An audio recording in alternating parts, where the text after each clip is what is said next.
Welcome to another episode of the Story of Podcast. I'm your host, Kwam, and today we're going to get to hear the story of Black Friday. It's Black Friday. That was just Friday. Okay. I had to, because there's like Friday the singer, the R&B singer. You're got right. 2 eyes. So you're right. Black Friday. Okay, But if you know me personally, it's just Friday. Yeah, okay, awesome. I love that. Welcome to my show. Thank you. How are you today? I'm pretty good. How you Good. doing? I'm doing pretty good.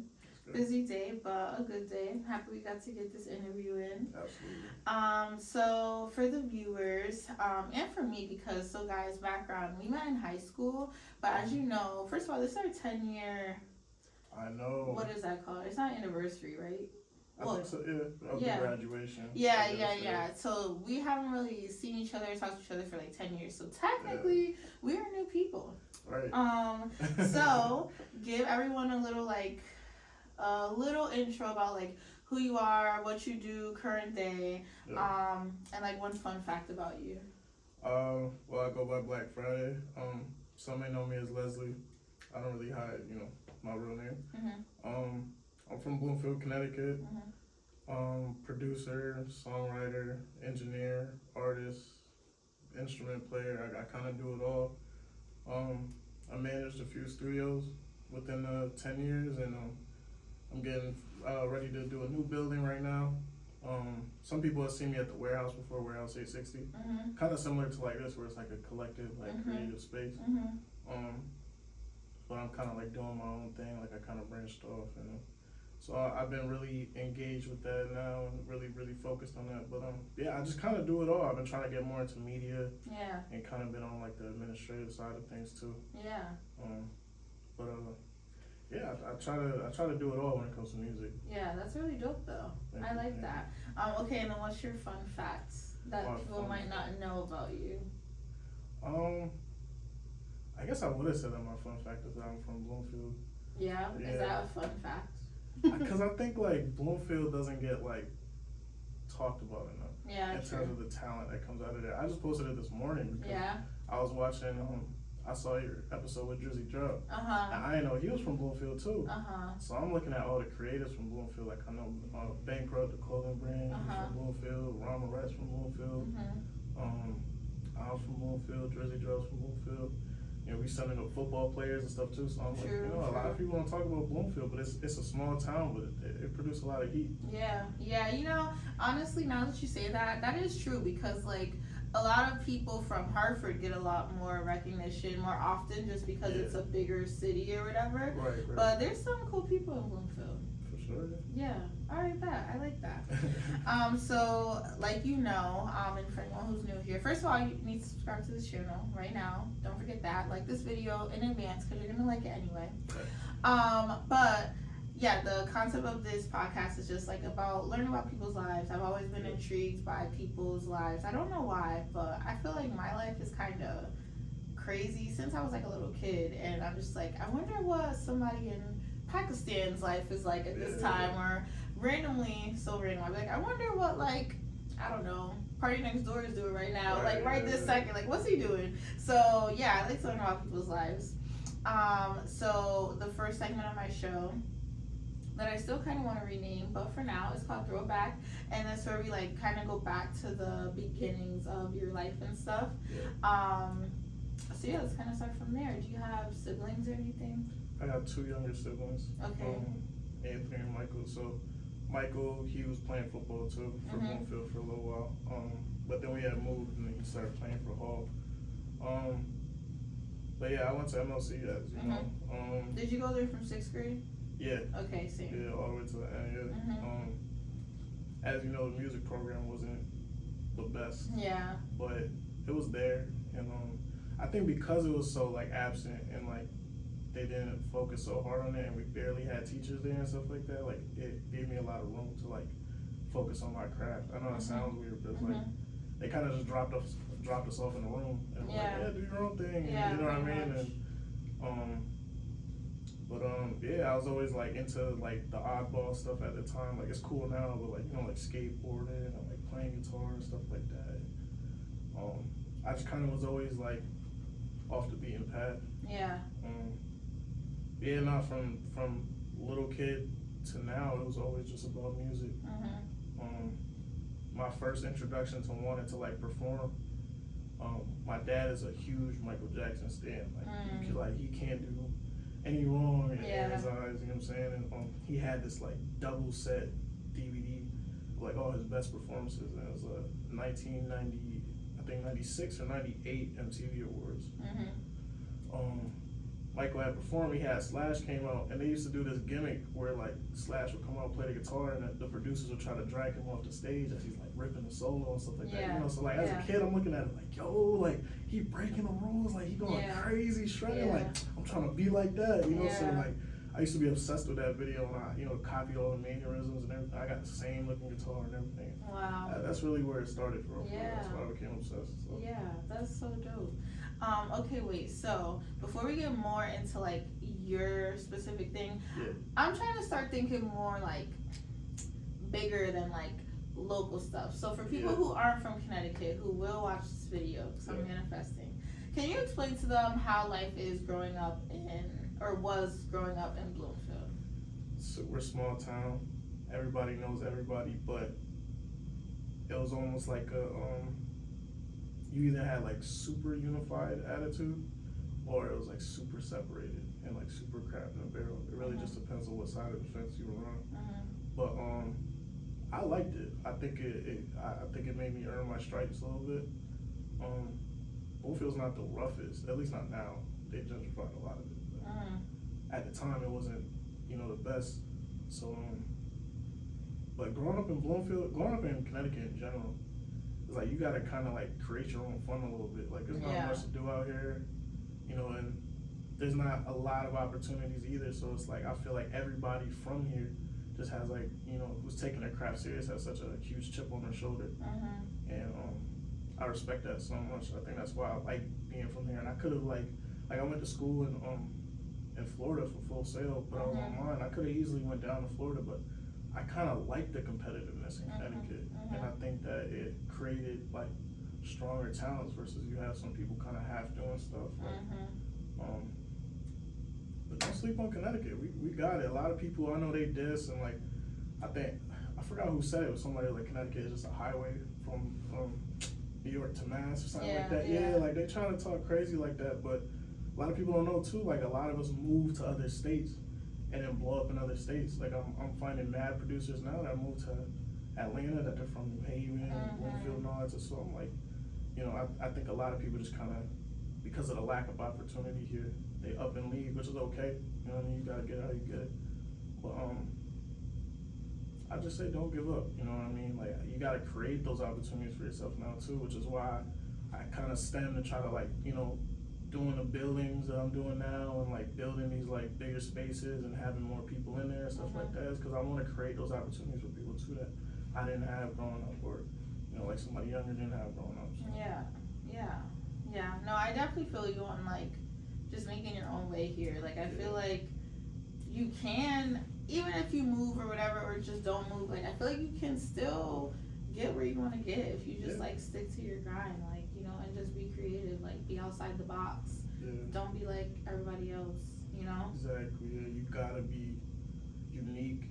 You know, I feel like that's the main thing. You gotta be different, and then you gotta be driven as well. Because once you're unique, I feel like it's very easy for people to like bypass your stuff if you're from here. Because sometimes people low key be like jealous, they be haters. But if you're like really that, like there's no way that people could deny like no, this is talent, this is dope, you know. And don't fold, like really shine in what you do. Like if you skateboard and 1,000 people around you skateboard, like be the best out of 1,000. You know, you work the hardest, like, you know, put the most time in and stuff like that, because it will pay off. You know what I mean? Like I think that's where people get so like discouraged coming out of here. They see so many people trying to make an opportunity for themselves, and they get discouraged because there's so much competition. Because again, like everybody's trying to be that one, that you know, that Drake or that, you know what I mean? Like it's not necessary. Do your own thing. Focus on you, and it'll come to you naturally. Yep. Period. Okay, so back to you. So your like love for music and stuff kind of stemmed from your dad, or kind of started with like his love for music and artists and stuff. When did you decide that you wanted to become like a producer? I would say it was like 2017, I believe. Like, yeah, it was like 2 years after high school. My cousin, he was the one that started rapping, and we just kind of transitioned from. He was in a band with me too. I used to do like a lot of rock music and stuff like that. And then I transitioned to wanting to do more rap stuff, and I kind of really just picked up a laptop, and I was watching mad YouTube videos, and I kind of taught myself how to navigate the software, and like put the plugins in and do all this, and it really did, like, I don't even have like an amazing story for it. You know what I mean? It kind of just happened. And it it stemmed from just like recording my cousin, because he was the one that really wanted to be a rapper. And I was just gonna be behind the boards, but he encouraged me so much, like, nah, bro, like you should try making music too. Like, don't just try to hide behind everything. And I was always the guy in the background. Like, I wanted to make music, but I didn't know how to like shine as an individual. So he gave me a lot of that confidence. But yeah, I just remember putting in countless hours, the same type of time that I did with like guitar and like all the other instruments I play. I just kept going at it for hours and hours and hours at a time. So it really did kind of spawn out of nowhere. And I think too, that's why like I did piss some people off along the way. Yeah. Because I just came out of nowhere, and it just kind of was like, who's he? Like, he wasn't doing that a year ago. Like, you think you're producing now? Right. So. Yeah. What are all the instruments that you play? Bass. I played drums. I did a little bit of trumpet. I could play ukulele. I could play piano. It really kind of, I don't want to say all of them, but I would say like for the most part, you call an instrument, I'm more likely to play it. You can play clarinet? I can play clarinet. Oh, me too. I remember you did play clarinet. I remember in a band. Like, yeah, you definitely played for a little bit. Yeah, for sure. I can play it all. Do you have a favorite that you like to play? Guitar. Yeah. Do you ever play instruments in the beats that you're making? Like. Yeah. Yeah. Yeah, all the time. Yeah. At first I wasn't, because I was kind of like, it was hard trying to introduce like the instruments into what I was trying to do at first, because I thought it was corny if you didn't do it right. So I used to just avoid it in general. And I think it was a lack of confidence in my skill too. Yeah. But my mom always used to press it, and she would always tell me, like, the minute you started playing guitar in your music, you'll go up and you'll start turning heads. And I was just like, yeah, okay, she don't know what she's talking about. Like, right. But no, it's true. The minute I started like really embracing guitar and doing big things, that's when I did Oakdale with Don Z.O.P. and Pusha T, and that's I kind of built that reputation for myself. Now I was like the kind of like the hood rock star, like. So thanks, Mom. Yeah, that's so dope. Listen to your moms. They be knowing. Facts. That's so dope though. And how many years have you been playing guitar? I started when I was 10 years old. Wow. So 17 years now. Yeah. Yeah, 17 years of practice. I gave up like 3 times.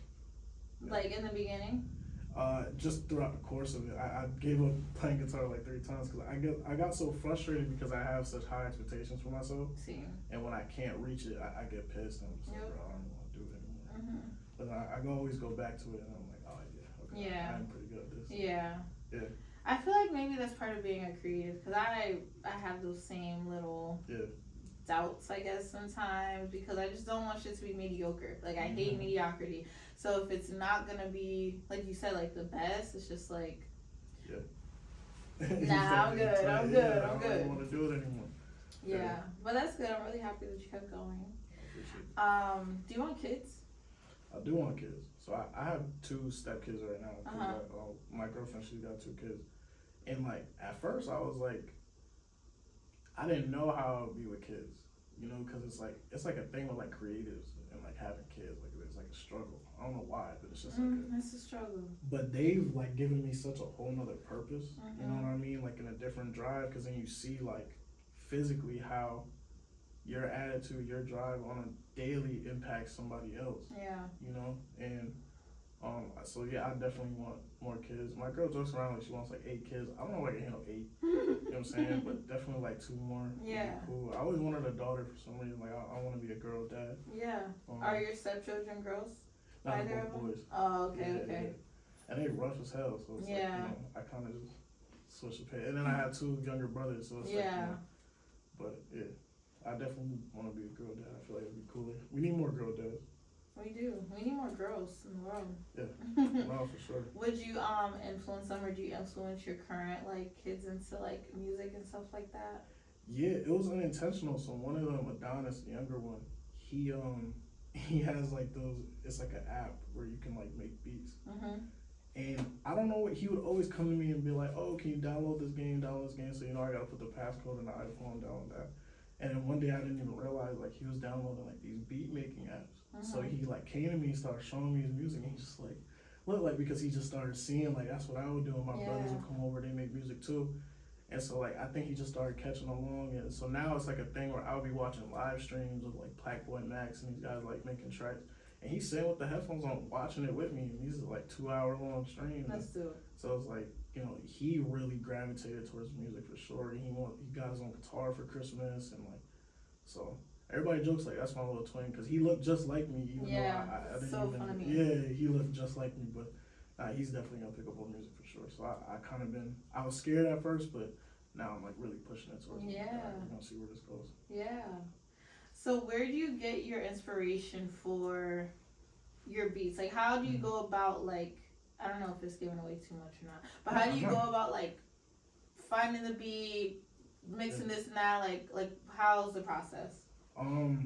My main inspiration for everything is life, experiencing things, like, which is why I always like tell creatives like go outside. Like, I know it's super easy to be a hermit and just kind of do your own thing, especially as producers, but like experience life, because it'll add a whole different perspective to how you do things. Like, try to make a beat on vacation, you know, try to just a different setting, try to do it by some water instead of doing it in your bedroom, you know what I mean? Like, you might have but honestly, it just kind of comes to me. I feel like inspiration just kind of flows in and out of me when it comes to the beat making process. I just any small thing that catches my ear, you know, like when it comes to me playing around on the keys, or if I hear like a sample or a song that I heard, even if it's like from way back, and I'm like, oh, I kind of want to replicate that same energy, you know. And that's kind of what it would start like, but then I always modify it so that's still my own thing. But it's a crazy process, like, cause the beat making process, like, people like glorify it, cause it's like, you know, it looks cool in movies and stuff, like they're hitting the pads and stuff. But like I look like a mad scientist in front of the laptop, just like clicking a billion times, and then you hear the beat, you know what I mean? Like, but I think I've kind of just creating music. I've almost broken it down to a science, you know, over years. So now it's bringing that creativity back into it. So that's not just a formula. That's how I'm kind of growing out as a producer. So that inspiration just flows from everywhere, and obviously like other producers that I listen to as well. Like, a lot of people be like, yo, this is my favorite artist, but I track the producers. Excuse me. I always run to the credits and like, oh, who's this person? Who did that? Who recorded that? And then I dive into their stuff, and then I try to like emulate their sounds and get their little sound kits and like mold that into what I'm doing. So a lot of huge influences too. Kanye, I don't like to say Kanye now because he tweaking now. He's tweaking, but honestly, I feel like I really do be understanding him, and I do too. Like, you know, obviously you don't. Oh, I just realized you have the same pants on. Look at that, twins. But yeah, I will say, like, I don't agree with everything that he says or does, but I also feel like sometimes, coming from someone who also does have mental health issues, sometimes like that should really be like making you get out of your body. It's just maybe low key you might think that, sure, because you said it, but it's like, I didn't really mean that, y'all. Like, I don't know what you mean, like, because everybody has, like, you know, the little temporary crash out, and I understand that, but I think it's like the extent of what you say in the crash out sometimes, like, you're just kind of doing too much. Now you're doing a lot. Like, some stuff you said recently too, I was just like, oh my god. The last one, he was talking about like cacos. He was talking about like fuck Virgil, and like that kind of broke my heart. You know what I mean? Because it's like, bro, all right, like he can't even defend himself. Like, exactly. Like, so I think he just started this last rant. I'm kind of not jacking because I feel that. I feel that a little too much. A lot too much. It's hard to defend, bro, sometimes. But I know. Again, I understand. You know what I mean? Like, because when he was talking about how like Jewish people control the industry and stuff like that, like he was making some valid points. So, you know, I'm not gonna get canceled. I ain't going into that. I feel like musically he's still a genius. Yeah. Oh. But like everything else I would just rather not. Just stop. So stop saying that. Just please stop talking. Yeah, facts. Even in the fashion industry too, like yeah, like the rise of like molded rubber shoes like Crocs and like, bro, I saw Nike just dropped another one this morning that looks just like Crocs, but like a foam runner kind of situation too. I feel like he made that wave come back in. For sure. Like, even like the style of boots and like the bomber jackets, like my whole swag right now, like he kind of brought that back. So like. He definitely got it in fashion too. I don't think he gets no credit with the fashion part as well. Yeah, no, I definitely agree with that. Like, it just be the personal stuff. It's like, why do we need to hear this? Like, please. Right. But yeah, okay. So, anyways, where were we? So, talking about making music, things like that, the process. I really love talking to creatives because I feel like I'm not like a blossoming creative. I've always been this way, but I'm starting to like learn more things about myself that I like or that I want to do or that I've always wanted to do, and I'm like leaning into it. So it's nice to hear other people say stuff that like I've always felt. It's like, oh, okay, I'm not crazy. Yeah, like this is a real thing. Like feeling like the energy of a song, like or going somewhere to like feel something differently and like create something for that purpose. I feel that way, and it's just like I never really know how to explain it, but I can definitely relate to that. When I had these buildings and stuff, and meeting all the people that I met, I think the best thing you can do as a creative is talk to other creatives, because then you really get a sense of yourself. And I think it's like that with whatever you do. If you're into sports, you should hang around other athletes. If you're into art, you should hang around other artists. And it really does, it like opens your eyes up a little bit, and it changes, it brings you in touch with your own self, like even like religion. You know what I mean? Like I encourage like people, other religions to chill with each other because it might bring you closer to your faith. You know what I mean? Understanding somebody else's. So I think it's super important to always chill with other creatives and even non-creatives, like, not too much though, because their way of thinking might dim yours, but if you're really in touch with yourself, I would say like networking is the best thing you can do. Yeah. The episode I just dropped today, probably like a little while before you got here, she too is a creative, and we were just saying how sometimes talking to non-creatives, it's just like torture. Yeah. Because it's just like, you will never understand. And then that's what makes me start to be like, am I like crazy? Am I like delusional about these things that I'm feeling? But it's like, no, just some people just don't get it. Yeah. Their brain just doesn't think the way ours do. Right, yeah. I mean, like, even at first, like my mom is like my therapist. Like, I've always said my mom's like my therapist. But she's not a creative, like, mentally. And like, so I would like get red in the face trying to express like certain things to her, like how I felt about her, even just about like work or like my approaches to things. Cause like I also took the entrepreneur route with it. So it's like a double entendre. And, for her, it was just like, she would tell me like, she was always in survival mode. She grew up in Harlem in the 80s. So it was like, it was a little bit different. And so she was like, she never had the, I always ask her like what her dreams or like what she wanted to do, and she was like, she never had the space or the time to dream because we just had to get to it. I think a lot of people still live like that. Yeah, and, sadly. Yeah, and I feel like it killed a lot of creatives along the line. So, it's hard having certain conversations with people that don't have that same way of thinking, because then it does make you start to feel like, oh, maybe I am going about this too freely or too like, but your route is not everybody else's, so. Don't let that kill your creativity. There was like a little pocket of time that I felt like, because all the stuff I do is like creative based, entrepreneurial based. I won't say that I don't like regular jobs, but I don't. And there was a little point in time that I think I was just with the wrong people, because I was starting to feel like you said, like maybe I'm taking it too freely. Like maybe I need to like get a real job, and I need to like I don't know, just be normal. And then I had a reality check. I'm like, fuck that. Exactly. I'd much rather my life how it is. Like, I don't mind things not being very, like, Monday through Friday discipline. Like I like free flowing ideas and stuff like that. Schedules, like literally being like, okay, let's record tomorrow. Like I love that. Exactly. I love that for me. Taking each day as it comes. That's something that I've always done. And like other people in my family are just like, as much as I get along with them, they're like the opposite. Mm-hmm. Like they're very structured. Like my dad is very like he did the same thing for like the last like 30 years, you know. And then you do one thing different, it like pisses him off. And like, but me, I'm like the complete opposite. Same. So it's like we butt heads a lot because you know, you're too free, and I'm like, you're too structured. And I think it's cool to have a little bit of both.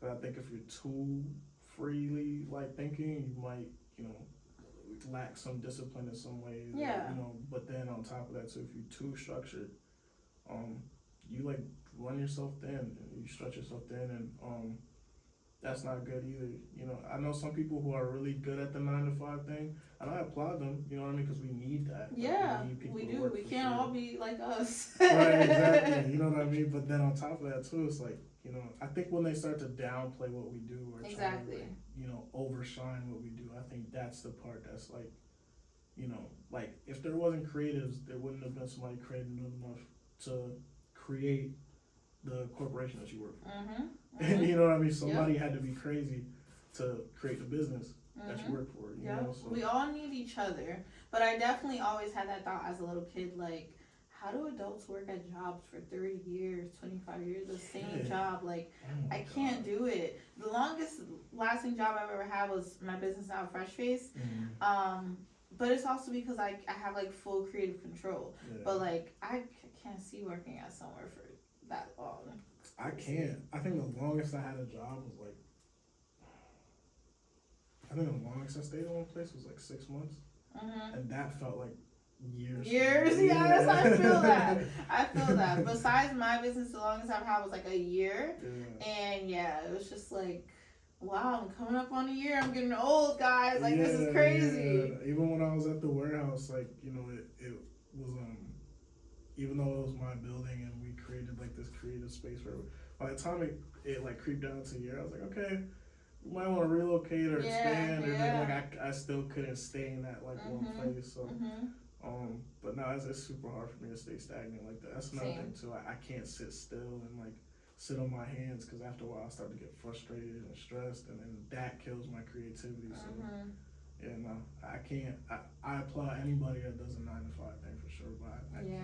Or the people that have jobs for years, like kudos to y'all. Facts. But I just can't. It's a lot. I can't. Yeah. Before we get into the next segment, I want to ask about your buildings. So are your buildings, are they all studios? So primarily they were. The one that I worked at in Enfield, that was just all studios. It was like 4 studios in there. When we switched over to the warehouse in Hartford, Warehouse 860, it was primarily like a music video studio, like to film stuff. Then we had like a podcast room. And then we started building more music studios in there, but it was more so directed towards like event spaces and that kind of feel to it.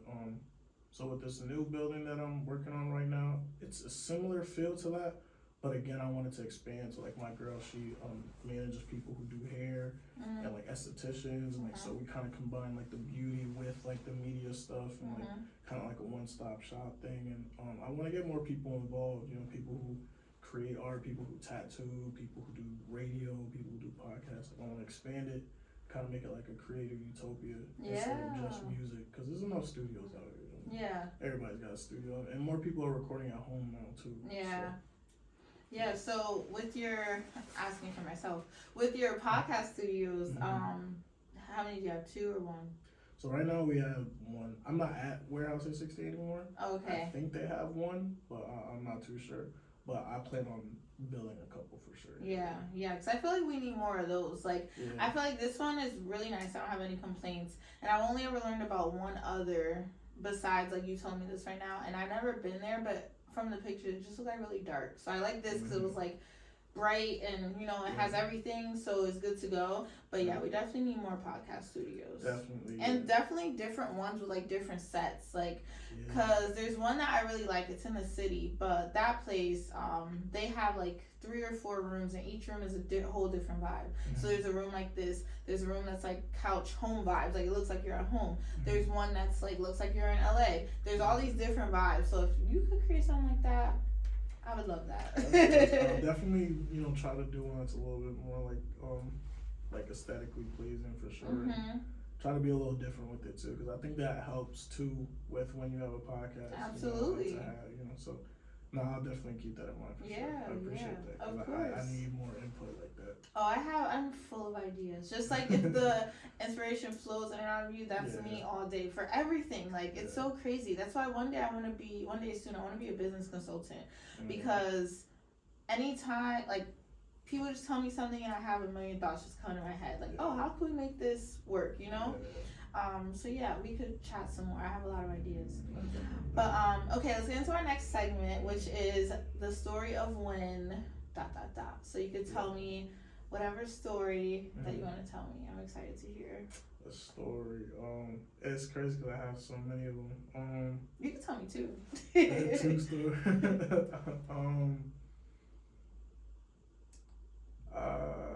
I'll do I think one of my favorite moments in life was opening up for Pusha T at Oakdale Theater. So were you rapping? I was playing the guitar. That's so dope. And it kind of was like that. It felt like that Slash moment with Michael Jackson I talked about earlier, and there was a lot of hype behind it, and like a lot of people from the city were not even the city, like a state, were supporting Don, because he has featured with Pusha T coming out soon, and just to be clear, Don Toliver. Don ZOP. Oh, okay. So I'll be calling it Don. But no, leading up to it, we were in stride, and I was producing records for him, and we were utilizing a lot of guitar and stuff like that. So when the show opportunity came up, he approached me. He's like, yo, I think it would be dope if we incorporated you playing into the actual show, because one of the songs I had a guitar solo in it. So I was nervous as all hell. Of course. Yeah, because because the thing is driving up to Oakdale and stuff like that, I'm like, all right, cool. I'm thinking back to all the people that I saw perform at Oakdale, and I'm like, yo, this is gonna be cool. And then I'm thinking in my head, all right, it's probably not gonna be too crazy, you know what I mean? Bro, when I tell you the whole thing was packed out, just when I took a break and drove away from the arena before the show, and then came back when more people came, and the show didn't start for another hour or so, and it was already crazy. That's crazy. And I remember even security was they were super tight, they didn't even want to let me through. But Kid Hype, the DJ for Don ZOP, he came and got me. He told him nah, he's with me. He's my roadie. He's carrying, so thanks Hype. But even the sound check and everything, it was super official. Everything was just so scary though. I was so nervous, and I didn't want to mess up my solo or anything. And we even talked about I was so nervous. We even talked about scratching it, saving it for another time. But I was like, no, I gotta do it. So once the time came up and it was time for me to go on, I was like, yo, don't trip. That was the main thing. I wasn't even focused on trip when you're walking. Yeah, I was like, bro, just don't fall. I wasn't even worried about messing up. I just didn't want to fall. I feel that. I would lose 1 billion aura points if I got up on that stage and just busted my tripped. ass. Oh my god. Or fell off the stage or something, or but nah, the crowd was crazy, and maybe I doubted my ability as a performer or how people know me so bad, but they were super excited to hear the solo. I don't even think the song was out yet at the time, so I'm like, I don't even know this. Yeah. But I was like, this is crazy though, and it opened my eyes to it. So my ability as a performer when it came to guitar and stuff too, because then I was like, all right, I gotta start utilizing this more for sure, because I see the impact it has. But that day is forever, it's just engraved in the back of my head. Even afterward, we felt like we won the Super Bowl. We felt like we just did the craziest shit ever. I felt like we rocked the crowd more than Pusha T. No offense, Pusha T. You know what I'm saying? I respect you. But I felt like we went even crazier than Pusha T. I felt like people mellowed out, you know what I'm saying, after that. But before that, it was straight chaos. So, that's so dope. Yeah. That's so dope. I love that story. What kind of guitar do you play? I play electric, acoustic. I play country guitar. I did a little bit of Spanish guitar, not too much. But yeah, I don't know what other guitars are. For that, was it electric? Yeah, it was electric. Yeah, I feel like hearing that, especially live, it's very like exciting. Yeah, I feel like it fits in everything now. It does. Like now you can, and it wasn't always like that, you know what I mean? But now you can bring an electric guitar into anything, and it just livens up everything. It does. Was it like fireworks and stuff? I wish. I really wanted that. But what they did is they like modified I don't know if you've been to Oakdale before, but they have I don't like think this, I have. They have like this gigantic lobby, like where you buy the tickets and so like they like modified it to where like they put the show in the lobby, but it also leaked into the arena a little bit. Okay. Yeah, and so it was like pretty. They like the only thing that was kind of dumb was the lighting, because it was like regular like building lighting. I don't know how to explain it, but no, it looked cool. They had the LED screens up and everything, so like optics wise, it looks pretty cool. But I wish there was some pyro. I felt like that would have been crazy. Yeah. I would have lost it. That's coming. It's coming soon for you. Coming, yeah. That's so dope. Okay, so let's play a little game of this or that. Okay. So I literally have no guidance for when I do these. It's just very random, and some of them I may ask why. So. Yeah. There's so many this or that's I can ask. Okay. Playing instrument or like live or making a beat that has the instrument sounds. Playing live. It's in the moment. I feel like that really shows like, you know, that's the test right there. You know, that's really where your practice shows up. Because like in the studio, you can do 100 takes, you can chop up the solo, you can do all this different stuff to it. But it's like when it's live, it's just you and that instrument. So I definitely pick live every time. For sure. Yeah. Honestly, so I've never played like what your story just was, but I do remember when I used to do band and we had to do like Christmas recitals or whatever. I would really get nervous because I'm like, oh my god, like what if I squeak, like what if my reeds dry, like what if my fingers aren't fully in the hole, like there's so many things that can happen. So then when it goes perfect, you do feel like really accomplished. But yeah, it could definitely be scary, and that was just in front of our parents. Like it wasn't even in front of a crowd of people. But yeah, I would probably choose the live too, because also it just shows the talent more, and it just sounds so much more rich than it feels better. It does. You can sometimes even feel it. Oh my, well, that's a different topic. Okay, back to this or that. Okay, would you rather play for like a small, like intimate crowd, like maybe like a venue or something like that? Well, that doesn't really make sense, but like a smaller intimate crowd or like a big like stadium type vibe? Honestly, I know a lot of artists try to like do the whole like, oh, I love being like intimate and up close to people. Like smaller venues sometimes get on my nerves because like I feel like people are a little bit more judgy. They're just staring at you. It creeps me out. You know what I mean? Judging like everything but the music. Yeah, especially when the lighting isn't well, so like you can see people's faces. So it's like if you do one odd thing, they kind of just like, you know, like the smaller venues kind of creep me out sometimes. So I would say the stadium shows for sure. Yeah. And it gives me more room to kind of like, I don't know, wild out and just be a better performer. So the smaller venues, I think it's because I've done so many smaller venues.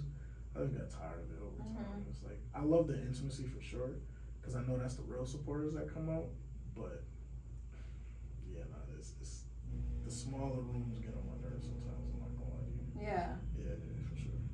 Would you rather be in front of the mic or behind the camera? If you asked me like 2 years ago, I would have said like behind the camera, but I think people started to grow frustrated with me like having so much talent and not showing it off, or not being the center of attention, or not being the artist. So now I would say in front of the mic for sure, because I've embraced the role. But like 2 years ago now, I would have stayed behind the camera for sure. Yeah. Digressing from the this or that, do you feel like moving forward you're gonna continue to do more like in front of the mic things, like? Yeah, I still get like social anxiety, so you know I'm working on that. But no, I'm working on that. I'll definitely be in front of the camera more and try to show off my personality too, because I think a lot of people get surprised too, like, bro, you're so quiet. I didn't know you did this or did that or this. So I'm like, all right, maybe I should stop being so antisocial. Not even gonna hold you, when you reached out to me and stuff, and I actually recently hung out because my birthday passed. I was with Zena, and I was just like, yeah, he's supposed to be on my podcast, and she's like, yeah, like he's really going up, all this stuff, and I'm like, I would have had no idea because you were always so like quiet and stuff, so I would have never guessed, but I love to see it. Yeah, shout out to Zena too, because she definitely plugged it. Cause I had made a post asking too. I was like, I don't know, I just got like a win one day, and I was like, no, I want to be on a different platform, a newer platform, like a fresher one. She sent me your way, so I was like, oh yeah, sure. I love that. I'm so happy. Shout out to Zena. I love her, even though her ass still hasn't been on my show, but anyways. Exactly, she's definitely playing games. But okay, bet. And like this is another question. I'm totally getting away from the this or that. But so what would you describe yourself as? Would you say you're a producer or a rapper or a songwriter, or is it kind of all of the above? It's hard picking one. I know. It's super hard, especially now because recording people in the studios now. So some people meet me as an engineer. Some people meet me as an artist. Okay, question. Yeah. What's the difference between a producer and an engineer? I knew you were gonna ask that. So the producer makes the beats, makes the overall arrangements. The engineer brings the vocals onto the beat. Okay, and that's it. That's all they do. Yeah. Okay. Yeah, cause like I've always kind of had, I definitely have like a strong passion for music. I always wanted to be a DJ. I still am gonna be a DJ one day, because when I hear stuff, I can like think of, oh, this would sound good with this, and I can even think of like, oh, this part of the song they should switch to this part of that song. Like that's just how my brain works. So is that simply just DJing, or is that one of those also? You can incorporate it into producing. I've seen a lot of DJs also produce too, because they hear like how these two things may sound together, and then instead of it being two other people's songs, they might want to make their own thing. So I think it's a good little segue for sure, but we need more DJs. Yeah, sure. we do. We definitely need more female DJs as well. Yeah, definitely. Yeah. I only know like 2, so I'm only 1 personally, so yeah. I think I only know 2 personally, actually, yeah. Yeah, I would love to be a DJ. Guys, look out for me. Must be DJing at your functions. Facts. Okay, back to this or that. So, with that clarification being had, would you rather produce or engineer? Produce. Yeah. Yeah, engineering is cool, but as like, cause it's my full-time job now, it kind of drags sometimes. I'm not gonna lie, like as much as I love recording people, like doing it for like 8 hours in a row, just like hearing people just like record the same lines over and over. And I love y'all, I love all my clients. Like, bro, just like sometimes it just drags for me, like, bro. And then I have like my own ideas for when I want to make my own music, but I'm like, damn, I got like 2 hours left in this session, so I have to wait 2 hours from now to try to. And then by the time I'm done with everything and it's time for me to make my own music, I'm burnt out. Yeah. I've been dealing with music all day, so I would definitely, if I could just sit in my room and just send out beats for my whole career and I would pay the bills, and I would definitely do that as a producer. But the engineering helps pay the bills, so. Yeah, and I think you'll get to that place at some point, just sending shit out to people. Yeah, definitely, hopefully, yeah. Another digression. So what is like a typical day in your life of like doing what you do? They're never, 2 days are never alike. Yeah.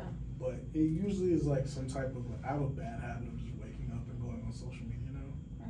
I've been trying to cut that out, because then I started going on like these Kanye rants, and I'm like, yeah, I gotta stop doing that.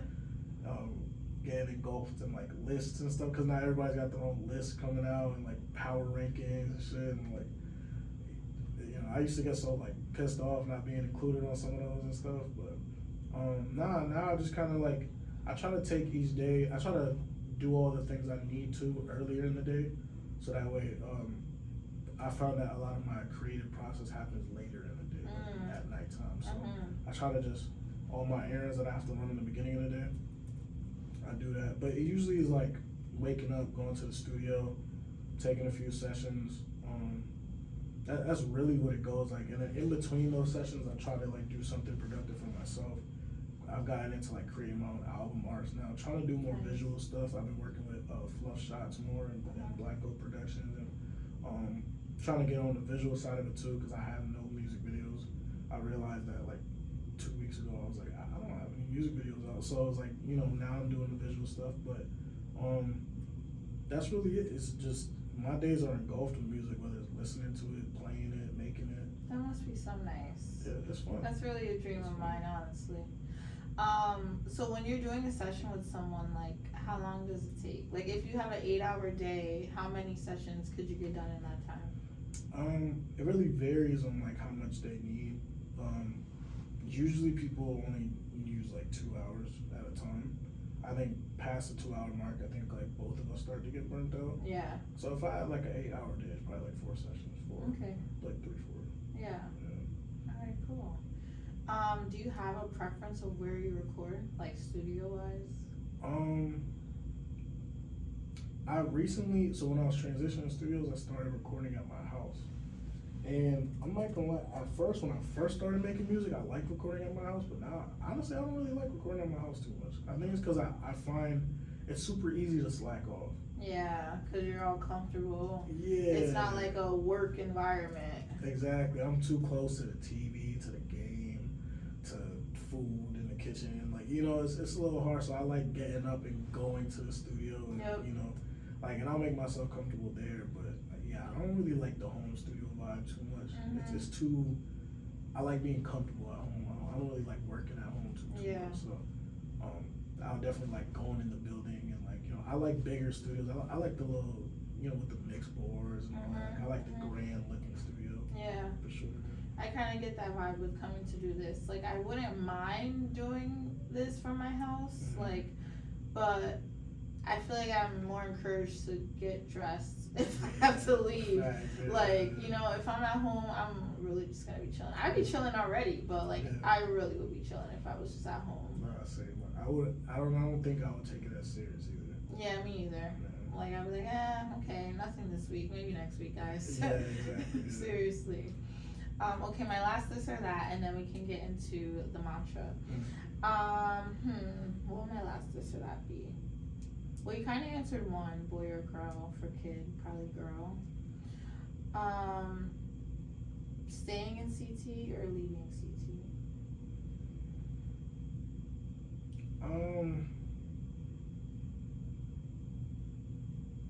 I would, it's kind of ironic because we just talked about this earlier. I think I would want to stay in Connecticut, but forever? No. Okay. But so my answer changed from like when I was younger, because at first I was really Brazilian, like, nah, I'm gonna stay in Connecticut forever, and just kind of, but then like when you start adulting and you're like paying taxes on stuff, and you're like, and you start to see that Connecticut really be on some bullshit when it comes to like, like I started getting into like, there's no white people shit, but you know what I mean, like white people shit. Yeah.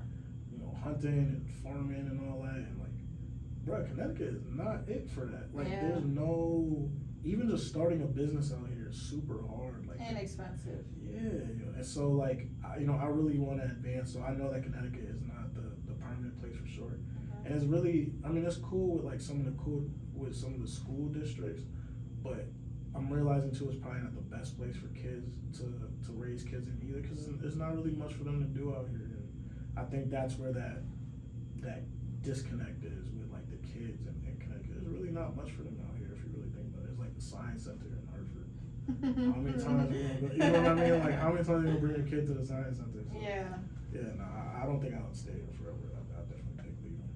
No, I feel that, and I feel like that's where it kind of comes in, where you're saying you have to like make your fun as a kid. Cause like if you're not in sports or extracurriculars from your school, like, there's not really anything to do. And even as an adult, like, I don't know, all we do, at least for me, is like go out to eat. That's it. Now I go to hookah all the time, but it's just like there's nothing actually, like, I want to go like rock climbing and like yeah, I don't know, random shit, you know? Yeah, I'll go on TikTok and I'll see like, oh, like date night ideas stuff.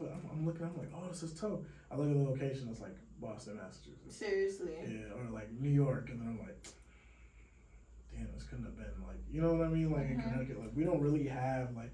We just started getting some of the cool shit, like the rage rooms or like the smash rooms. Have you been to one?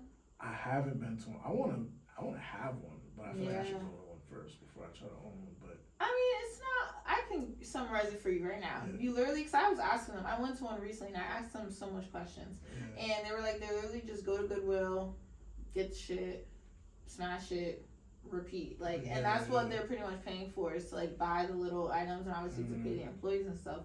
But the room is like maybe not even this big. If so, maybe this would be like a big room. Oh, okay. But the rooms are like pretty small. You have like a table, I think that has like I don't know what material, but a certain material that you can like smash it on.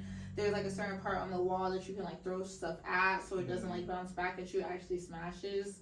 Yeah, people pay per item. So if you're doing small items, it could be like $50 for like 12 or 13 small items. If you do bigger items, maybe like $80 to $100 to break like a TV, a fridge, stuff like that. But and it's only like 15 minutes per session. So I don't know why I thought it was like time based. I didn't know they did it like per item. That makes a lot. It's more per sense. like size of item. Gotcha, So, gotcha. but yeah, kind of per item too. But yeah, and then the timing. I think the timing. Some places I think it increases a little bit with the bigger items, but it's never really long. Cause also you get really tired in there. Yeah, true. You going at it for like an hour, and you gonna start doing damage to your soul. Yeah, exactly. But no, rage rooms are really cool. Definitely, like I feel like a pretty decent startup investment type thing. Like it's not that expensive. Alright, well, that might be my next business venture. I've been thinking about it. I heard a lot of, because one of the buildings I'm looking at, it looks like it could be that. Yeah. So it's been coming up a lot. So yeah, I might have a smash one coming soon. Yeah, I like that. But you should definitely check one out. It is fun. Yeah, I had fun. And the place I went to also had axe throwing too.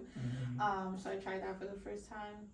Pretty fun as well. A little more challenging than you would think, but it was fun. Trying to get, cause like I know the blade is like weighted, but like I'd be like fascinated about how people actually time it, like to hit the board. I don't know. I thought that was always cool. Yeah. So yeah, it's pretty cool. I gotta go axe throwing for sure. I've done like the fake ones, like you go to like an arcade, and have the one that like sticks in between the little like rods or velcro or whatever it is. But I never like actually went like axe throwing. So. Yeah, I feel like though, I don't know, the axe throwing was cool. But I like the smash room more. But like the little whatever pallet hammer thing I was using, that was, I'm gonna show you the video. Yeah. That was heavy. Like I felt it all in my back area and my arm and everything. Like the next day, but it's fun. It's fun. But okay, so this is such a great interview. Oh my gosh. So my favorite segment. Well, I kind of like all the segments, but one of my favorite things in life are mantras. I have a lot that I really like. Lean into a lot. I have one that's tattooed right here. It's an acronym, stands for Why Aren't You Smiling Ways, and it's a song by Janae Aiko. But pretty much just want to know one, or if you have multiple mantras that you kind of like live by, or that you always like kind of refer back to keep you grounded and like motivated. It's a little bit less of like a direct quote, but I always think back to this, like one of my inspirations for like sticking to my music and sticking to my craft is actually Kobe Bryant. And it was like they were in the finals, and they only won like one game at the time, and like, you know, the press was like, you know, he had a really good game, he went crazy, you know, so you would think like, oh yeah, we won a game in the finals, like he would be super excited. You know, they asked him like, you know, like, how you feeling, man, you good? And he kind of made like a straight face and he was like, are we done yet? You know, did we win yet? You know, then no, I'm still locked in. I'm still focused. And I think like learning to not celebrate too early, you know, and just focusing on the bigger picture. He was focused on winning the whole series, not just that one game. You know what I mean? But when you're around people that just only celebrate the one game, you got to be different. You got to be locked in on the bigger picture and, you know, not get stuck on the small victories. Like, yeah, you could definitely pat yourself on the back, but stay focused on the bigger picture. And, you know, doing music is super easy to get caught up in. Like I was talking about earlier, like the lists and stuff like that. Like, you know, some lists went around. I had a really good year last year. And some of these lists came out, and, you know, everybody entitled to their own feelings and stuff. And a lot of people were hitting me up like, yo, like, you know, you don't feel no type of not being included in like producer of the year. And at first it did bother me, you know what I mean? But going back to that same, like, you know, yeah, it would be cool to have that little list, but that's not putting bread in my pocket. That's not, you know. And once I changed my mentality on that and realized that even if I did accomplish that, it's not, you know, that's not the bigger picture. It completely rolled off my back now. So it definitely locked me in. And even with putting out this album that I actually put out yesterday. Oh, congrats! I gotta listen to it. Yeah, I'll definitely plug you in. That was my mentality going into that project too. Was like, it's a bigger picture. I'm not focused on being the best in the town or the state, or, you know, I'm trying to do my own thing and not by anybody's measurement. So absolutely. I'm on the same wave as that. Like a few years ago, one of my former employees, I guess she nominated me to win this like CT's Best Spa or something like that. And people had to vote for it, and like she put me in, so I was in the nominations, but I never really pushed people to vote for me for it because it's just like you said, one, I don't get money from that. Like it's just a little recognition, and two, maybe to her or whoever who's voting may think like, you know, that's the best, but to me, I'm like, I'm not at my best level yet. So like, I don't even want that accolade until I feel like I'm deserving of it. Like, you know, so yeah. And those lists and stuff, like it I feel like it kind of kills the culture a little bit, especially when it's stuff like, you know, when it's more creative, right. And then, but especially when it's like a little bit more creative, and when you start politicizing creativity, it always goes wrong. Yeah. You know, you start ranking things and telling people what's better than that, and you know what I mean. Like I could sit here and, you know, I could be going up against somebody that got, you know, 2 monthly listeners on Spotify, but that doesn't mean that he put out, you know, worse music than me. You know what I mean? It's just, that's just the numbers, you know. And that's what I try to get people to run away from. Like it goes the opposite. Just because somebody's doing big numbers doesn't mean they're putting out a better product than you necessarily. You know, it's all interpretive. So keep doing you, and don't be discouraged by it, especially local politics, bro. Like, you know, with this list and this ranking, and they did like a museum with like artists. I think they did like last year or 2 years ago, and they left out mad people on there, and it just causes like it causes like these big, you know, like issues, and just don't get caught up in that. Stay on your route, your focus. They'll be solidified, sure, in like, you know, Connecticut history, but that's it. Yeah. It's Connecticut history. You know what I mean? Like, so don't get caught up in all that. Yeah, and emphasis on the numbers too, because like I have some people who, not for nothing, don't have shit going for them, and they'll be like, oh, how many viewers you get on your podcast, or how many subscribers you have, all these things. And, you know, I'll tell them, like, my average or whatever, and they're like, oh, that's it. And it's just like, I'm sorry, how many viewers do you have on whatever you don't have? Like, I'm confused. Like, so yeah, people really get wrapped up in, like, numbers and stuff. Mind you, then there are big-ass podcasts that have millions of viewers that I would never waste a minute watching that. Because it's like, putting out bullshit. Man. Like, but definitely don't get caught up in that, man. No, not at all. It's the same with music right now. There's some people getting supported that, you know, whether it's just being like, bro, for me, it's like when people do like basketball or something, and then they cross over into music, and then mad people just fuck with their music because they know they're from basketball. Yes. Like, shit like that pisses me off. Me too. Because you're not working for it. Like, I like to work for my stuff. Like, I like to watch growth. Like, even in myself. Like, I know this is where I'm at now with this, and like, I know where it's gonna be. Like, I know where I want to be, and like, I want to see the growth. I don't really want people to just like me, because that's why I don't even post my podcast on Freshface. I have thousands of followers there. Obviously not a lot here, but I don't want y'all to just watch it because I'm Freshface. I want you to find it and resonate with whatever, and you know, like this for this and like that for that. Right, exactly. So I feel you. We locked in. Okay, so for the beautiful viewers, let them know where to follow you. Plug your new project. Congratulations again. And anything else you want to plug? Yeah. All socials BLVCK _ Friday. Look me up on all DSPs, BLVCK Friday. My new building, we're still solidifying like the exact location, but it's gonna be in the Hartford area. It's going under the name Black House, BLVCK House. Trying to think. Yeah, the album Lonestar Ranger. I've been promoting it for like a year, so like shout out to everybody that's been like on my ass about it, because it's to put the fire under you to finally do it. But it got to a point where like people were like, every time I'm talking to somebody, like, yo, so when's the album coming out? So when I wasn't working on it, I started to feel guilty, because I'm like, people are actually like, you know, waiting. Yeah, so I'm like, all right, maybe I should like finish this up. And, yeah. But it's out now. See, I can stop getting on my ass. The deluxe is coming out in March. And I like doing old school stuff like that. You remember like when people did the remixes for songs? Yes. And there was like 8 people in the remix? Yes. Bro, I want to bring that back. Like, I like that. Like, so, yeah, definitely something like that would be on the Reloaded, the deluxe. I think that's it for plugging stuff. Yo, can I be on one of the remixes? Because I low-key, I can rap. Absolutely. Just let me know.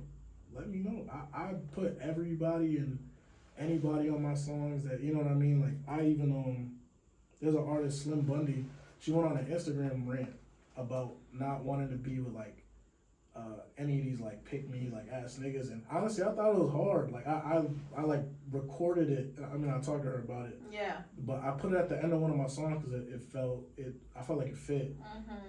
But I'm, like, into stuff like that. Like, when people just got stuff to say, like, even if it's not directly music-related, if it's just about life, I like incorporating it in my music. So, yeah, you definitely be a part of it for sure. Yay, okay.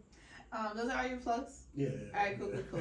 As for us, again, make sure you subscribe to the channel, share this video with somebody, anybody. Like this video, drop a comment, and then follow us on Instagram at TSO Pod. And until next time, you guys, bye.